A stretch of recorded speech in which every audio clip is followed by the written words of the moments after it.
ഇൻഷാ അല്ലാഹ് നമ്മളിന്ന് വായിക്കുന്നത് പ്രമുഖനായ സ്വഹാബി മുആവിയത്ത് ഇബ്നു അബി സുഫിയാൻ റളിയല്ലാഹു അൻഹുമ അദ്ദേഹത്തിൻ്റെ വാചകമാണ്. അബു അബ്ദുറഹ്മാൻ മുആവിയത്ത് ഇബ്നു അബി സുഫിയാൻ റളിയല്ലാഹു അൻഹുമ അദ്ദേഹം ധാരാളം ശ്രേഷ്ഠതകളുള്ള സ്വഹാബിയാണ്. ഇസ്ലാമിൻ്റെ ശത്രുക്കൾ മനഃപൂർവ്വം ധാരാളം തെറ്റിദ്ധരിപ്പിക്കൽ നടത്തിയിട്ടുള്ള ഒരു സ്വഹാബിയാണ്. അദ്ദേഹത്തിൻ്റെ വിഷയത്തിൽ അദ്ദേഹത്തെ മോശമായി ചിത്രീകരിക്കുന്ന സാഹചര്യം ഉണ്ടായിട്ടുണ്ട്. അത് കൃത്യമായി പഠിക്കാതെ മനസ്സിലാക്കാതെ പല മുസ്ലിങ്ങളും അറിയാതെ അദ്ദേഹത്തെക്കുറിച്ച് മോശം വിചാരിച്ചിട്ടുമുണ്ട്. എന്നാൽ പ്രമുഖനായ സ്വഹാബിയാണ്. അദ്ദേഹത്തെക്കുറിച്ച് നമ്മൾ ശരിക്കും പഠിക്കണം. നബി സല്ലല്ലാഹു അലൈഹി വസല്ലമ കതബത്തുൽ വഹി രേഖപ്പെടുത്താൻ തിരഞ്ഞെടുത്ത സഹാബിമാരുടെ കൂട്ടത്തിൽ ഒരാളായിരുന്നു അദ്ദേഹം. അതേപോലെ തന്നെ അദ്ദേഹം നബി സല്ലല്ലാഹു അലൈഹി വസല്ലമ അദ്ദേഹം സ്വർഗത്തിലാണ് എന്ന് സൂചിപ്പിച്ചിട്ടുണ്ട്. കാരണം റസൂൽ സല്ലല്ലാഹു അലൈഹി വസല്ലം ധാരാളം ശ്രേഷ്ഠതകളുണ്ട്. അദ്ദേഹത്തെ റസൂൽ സല്ലല്ലാഹു അലൈഹി വസല്ലം പറഞ്ഞൊരു ഹദീസിൽ ഇങ്ങനെ കാണാം: അവ്വലു ജയ്ഷിൻ മിൻ ഉമ്മത്തി യഗ്സൂനൽ ബഹ്റ ഖദ് ഔജബു. കടൽ താണ്ടിക്കൊണ്ട് യുദ്ധം ചെയ്യുന്ന എൻ്റെ ഉമ്മത്തിൽ ഒന്നാമത്തെ സൈന്യം അവർ നിർബന്ധമാക്കിയിരിക്കുന്നത് സ്വർഗം. അവർ നിർബന്ധമാക്കിയിരിക്കും, അവർക്ക് സ്വർഗമുണ്ട്. ഒന്നാമതായി ഇസ്ലാമിൽ ഇങ്ങനെ കടലിലൂടെ കടൽ മാർഗ്ഗം യുദ്ധം ചെയ്തിട്ടുള്ള സഹാബി മുആവിയ റളിയല്ലാഹു അൻഹു, അദ്ദേഹത്തിൻ്റെ നേതൃത്വത്തിലാണത് പിന്നീട് സംഭവിച്ചിട്ടുള്ളത്. അവർക്ക് സ്വർഗമുണ്ട് എന്ന് നബി സല്ലല്ലാഹു അലൈഹി വസല്ലം പറഞ്ഞു. അതിൻ്റെ മുന്നിൽ നിന്ന ആളാണ് മഹാനായ മുആവിയത്ത് ഇബ്നു അബി സുഫിയാൻ. ഇങ്ങനെ ധാരാളം ശ്രേഷ്ഠതകളുള്ള സഹാബിയാണ്. നബി സല്ലല്ലാഹു അലൈഹി വസല്ലം അദ്ദേഹത്തെ വഹീന് വേണ്ടി തിരഞ്ഞെടുത്തു എന്നുള്ളത് അദ്ദേഹത്തിൻ്റെ ശ്രേഷ്ഠതയാണ്. അത് തന്നെ മതി. ശൈഖുൽ ഇസ്ലാം ഇബ്നു തൈമിയ്യ റഹിമഹുല്ലാഹ് പറഞ്ഞത് കാണാം: ഈ ഉമ്മത്തിലെ ഏറ്റവും ശ്രേഷ്ഠനായ രാജാവ്, അഫ്ദലു മുലൂക്കി ഹാദിഹിൽ ഉമ്മ, ഈ ഉമ്മത്തിലെ ഏറ്റവും ശ്രേഷ്ഠനായ രാജാവ്, ഭരണത്തിലൂടെ രാജ്യത്തിൽ ഭരണം നടത്തിയിട്ടുള്ള ഏറ്റവും അഫ്ദലായ മലിക് രാജാവ് അദ്ദേഹമാണ് എന്ന് പണ്ഡിതന്മാർ യോജിച്ചിട്ടുണ്ട് എന്ന് പറഞ്ഞിട്ടുണ്ട്. ഇങ്ങനെ ഒരുപാട് ശ്രേഷ്ഠതകളുള്ള സ്വഹാബിയാണ്. ഹിജറ 60 അദ്ദേഹം വഫാത്തായത്. അദ്ദേഹം പറഞ്ഞിട്ടൊരു വാചകമാണ് ഇൻഷാ അല്ലാഹ് വായിക്കുന്നത്. അദ്ദേഹം പറഞ്ഞു: തസദ്ദഖു, നിങ്ങൾ സദഖ കൊടുക്കുക, ധർമ്മം ചെയ്യുക അള്ളാഹുവിൻ്റെ മാർഗത്തിൽ.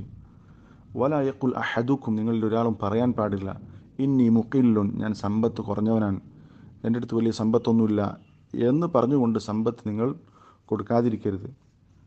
ഫഇന്ന സദഖത്തൽ മുഖില്ലി, കാരണം സമ്പത്ത് കുറഞ്ഞവൻ്റെ സദഖയാണ് അഫ്ദലു മിൻ സദഖത്തിൽ ഗനി, സമ്പന്നൻ്റെ സദഖയേക്കാൾ ശ്രേഷ്ഠകരം എന്നാണ് അദ്ദേഹം പറഞ്ഞിട്ടുള്ളത്. പലപ്പോഴും പല ആളുകളും തെറ്റിദ്ധരിച്ചിട്ടുള്ളത് സദഖ കൊടുക്കുക എന്നുള്ളത് പണക്കാർ മാത്രം ചെയ്യേണ്ട കാര്യമാണ് എന്നാണ്. അങ്ങനെയല്ല.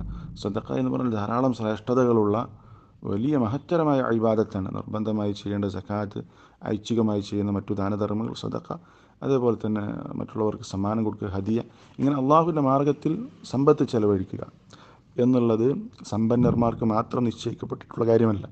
സമ്പന്നന്മാർക്ക് കൂടുതൽ ചെയ്യാം, അവർ കൂടുതൽ ചെയ്യണം എന്നുള്ളതും മറ്റൊരു വശം. പക്ഷെ സമ്പത്ത് കുറഞ്ഞവരും അവരുടെ കഴിവനുസരിച്ച്, അവരുടെ സാമ്പത്തിക നിലവാരമനുസരിച്ച് അവരും സദഖ എന്ന് പറയുന്ന ഇബാദത്തിൽ അവർ പങ്കുചേരണം. അതിന് ഒരുപാട് ശ്രേഷ്ഠതകളുണ്ടല്ലോ. സദഖത്ത് ബുർഹാനുൻ, ആ സദഖ കൊടുക്കുന്നവൻ്റെ ഈമാനിനുള്ള തെളിവാണ്. ഈമാനുള്ള ആളുകൾക്ക് മാത്രമേ അള്ളാഹുവിൻ്റെ മാർഗത്തിൽ സമ്പത്ത് ചെലവഴിക്കാൻ സാധിക്കുകയുള്ളൂ. അതുകൊണ്ട് എനിക്ക് സമ്പത്ത് കുറവാണ്, ഞാൻ പണക്കാരനല്ല, ഞാൻ പാവപ്പെട്ടവനാണ് എന്ന് പറഞ്ഞ് നമ്മൾ സദഖ കൊടുക്കാതിരിക്കരുത്, നമ്മൾക്ക് പറ്റുന്ന രൂപത്തിൽ. കാരണം എത്ര കൊടുക്കുന്നു എന്നുള്ളതല്ല വിഷയം. പണ്ഡിതന്മാർ പറയാറുണ്ട്: അൽ അജ്റു അലാ ഖദ്രി ഹാലിൽ മുഅതി ലാ അലാ ഖദ്രിൽ മാലിൽ മുഅതാ എന്ന് പറയും. സമ്പത്ത് കൊടുക്കുന്നവൻ്റെ അവസ്ഥ, അതാണ് പ്രതിഫലത്തിൻ്റെ മാനദണ്ഡം. ലാ അലാ ഖദ്രിൽ മാലിൽ മുഅതാ, കൊടുക്കുന്ന സമ്പത്തിൻ്റെ അളവിലല്ല, അതല്ല മാനദണ്ഡം. എത്ര കൊടുക്കുന്നു എന്നുള്ളതല്ല വിഷയം. കൊടുക്കുന്നവൻ്റെ അവസ്ഥ എന്താണോ, ചിലപ്പോൾ ലക്ഷങ്ങൾ കൊടുക്കുന്നതിനേക്കാൾ കൂലി കിട്ടുന്നതായിരിക്കും ഒരു സാധുവിൻ്റെ 10 രൂപ. അത് ശരിക്കും സമ്പത്തില്ലാത്ത ആളുകൾ മനസ്സിലാക്കേണ്ട ഒരു കാര്യമാണ്. നമ്മളെ കൊണ്ട് സാധിക്കുന്ന രൂപത്തിൽ അള്ളാഹുവിൻ്റെ വജഹ് ഉദ്ദേശിച്ചുകൊണ്ട് സംഖ്യയുടെ ചെറുപ്പ് വലിപ്പം നമ്മൾ പരിഗണിക്കേണ്ടതില്ല.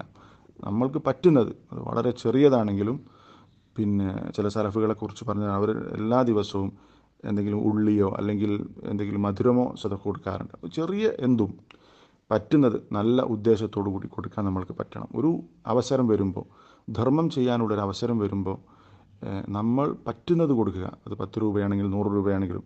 എൻ്റെ 100 ഈ ഒരു വലിയ പദ്ധതിക്ക് എന്ത് എന്ന് നമ്മൾ ചിന്തിക്കരുത്. നമ്മൾ കൊടുക്കുന്ന 100 നമ്മൾക്ക് നാളെ പ്രതിഫലം ലഭിക്കാൻ വേണ്ടിയിട്ടാണ്. എനിക്ക് സമ്പത്തില്ല എന്ന് പറഞ്ഞുകൊണ്ട് സദഖ കൊടുക്കാനുള്ള അവസരങ്ങളിൽ നിന്ന് മാറി നിൽക്കരുത്. കൊടുക്കുന്നവൻ്റെ അവസ്ഥയാണ് പരിഗണിക്കുക. അല്ലാഹു തആല കൊടുക്കുന്ന സംഖ്യ എത്ര എന്നുള്ളതല്ല വിഷയം. അതുകൊണ്ട് നല്ല ഇഖ്ലാസോടുകൂടി അള്ളാഹുവിൻ്റെ പ്രതിഫലം ആഗ്രഹിച്ചുകൊണ്ട് അള്ളാഹുവിൻ്റെ മാർഗത്തിൽ സദഖ കൊടുക്കാൻ സാധിക്കണം. ഞാൻ സമ്പത്ത് കുറഞ്ഞവനാണ് എന്ന് മനസ്സിലാക്കി സദഖ എന്ന് പറയുന്ന ഇബാദത്തിൽ നമ്മൾ വിട്ടുനിൽക്കരുത്. അള്ളാഹു തആല തൗഫീഖിനെ നൽകി അനുഗ്രഹിക്കുമാറാവട്ടെ. സുബ്ഹാനക അല്ലാഹുമ്മ വബിഹംദിക അശ്ഹദു അല്ലാ ഇലാഹ ഇല്ലാ അൻത അസ്തഗ്ഫിറുക വ അത്തൂബു ഇലൈക്.